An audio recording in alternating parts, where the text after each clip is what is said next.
Attention all Toronto landlords and renters. New laws are reshaping the city's rental landscape. Stay informed with us as we dive into the latest updates and their impact.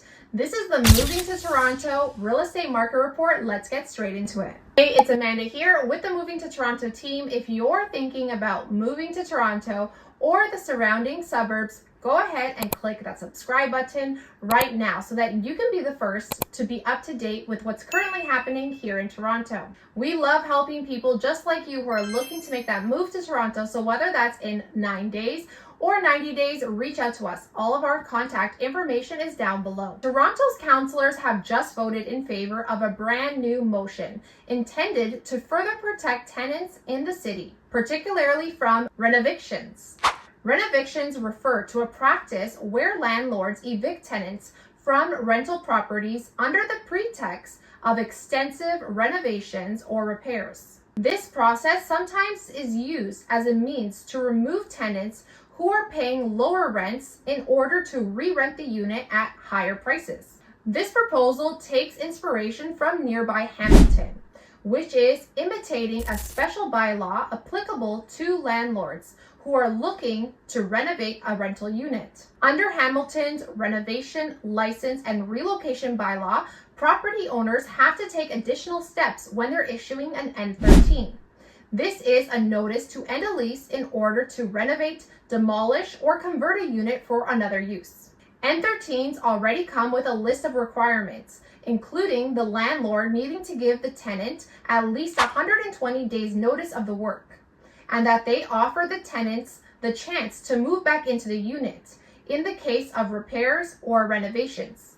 Once the upgrades are complete, then they can come back. Per the Ontario Landlord and Tenant Board, landlords must also provide 1 month to a year of rent as compensation, depending on the situation, or they have to house the tenants in another comparable unit permanently if they are not moving back in, or temporarily until they move back in.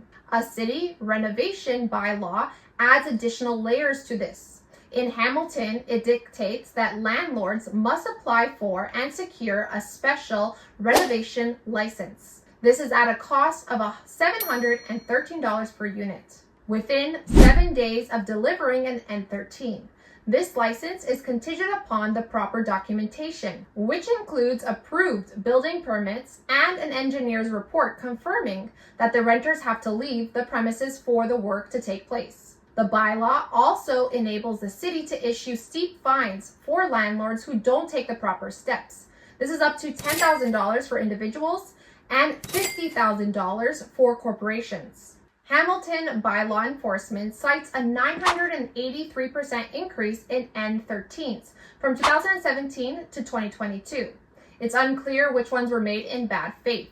Small landlords appear to be dealing with more issues on their side as well. There's been multiple stories that have emerged of homeowners having to live out of their cars or find other accommodations. And that's because tenants have simply refused to accept eviction orders for the landlord to move into their own units.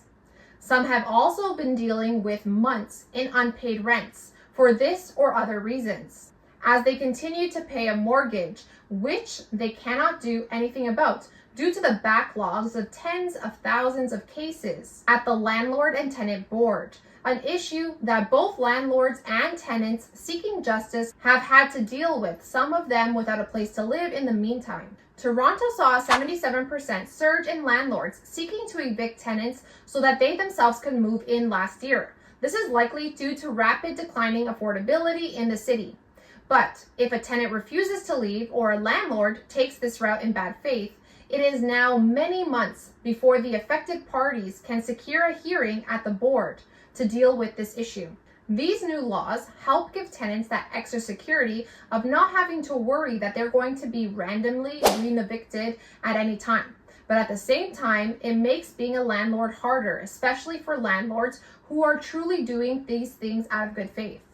Some argue that policies like this just de-incentivize people from being landlords due to the burdensome regulations, which only serves to reduce rental supply, which consequently will increase the cost of rent. This is just simple economics, right? The economic principle of supply and demand. Some think that government policies should instead be incentivizing people to become landlords, as this can help with the increasing rental price problem. Let me know what you guys think down below. Does this new bylaw, is it a good thing or is it a bad thing? Let me know what you guys think. I really hope you guys enjoyed today's video. If you did, hit that like button, hit that subscribe button, and tap that bell notification. And if you're thinking about making a move to Toronto, give us a call, text, or email. All of our information is down below for you. And if you would like to see more videos like this right now, check out this one next. So until next time, guys, see you around the city and God bless.